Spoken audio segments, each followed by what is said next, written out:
ఇప్పుడు అమ్మ వరకు అమ్మ చెప్పు అంటే నన్ను సెకండ్ మదర్ అంటాడు వాడు ఎక్కువ. నా రెండో తల్లి అన్నట్టే ఫీల్ అవుతాడు. ఇంకా వాడికి ఏదైనా ప్రాబ్లం వచ్చినా కూడా నాకే చెప్తాడు అనమాట.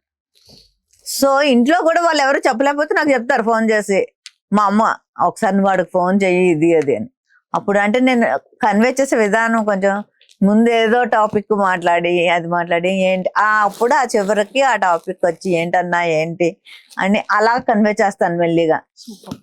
అలా చేస్తే అప్పుడు వాడికి అర్థం అవుతుంది. అంటే ఆడికి కన్వే చేసే విధానం రావాలన్నమాట. అలా ఉండేవాడు. కానీ ఇప్పుడు అట్లా కాదు. చాలా కాలం అసలు చాలా డిఫరెంట్ గా నాకు అంటే సార్ తోటి పరిచయం అయిన తర్వాత చాలా చాలా కూల్ అంటే కూల్ అయిపోయాడు బాగా. మ్యామ్, మీ ఇద్దరికి భరణి సార్కి మీకు ఉన్న ది బెస్ట్ మెమరబుల్ మూమెంట్ ఏంటి? బెస్ట్ సార్ విషయంలో ఇప్పటికీ కూడా సార్కి ఎక్స్ప్రెస్ చేయకుండా సార్ కోసం మీరు బాధపడిన సందర్భం ఏంటి? మెమరబుల్ మూమెంట్ ఏంటంటే, నేను ఇంటర్లో ఉన్నప్పుడు నన్ను ఎవరో టీచ్ చేసేవారు, అట్లా ఏదో ఉండేది. అది వాళ్ళ ఫ్రెండ్స్ ఎవరో చెప్పారనమాట సంథింగ్, చెల్లిని ఇలాగా వెనకాల ఫాలో అవుతున్నారు ఇది అది అని.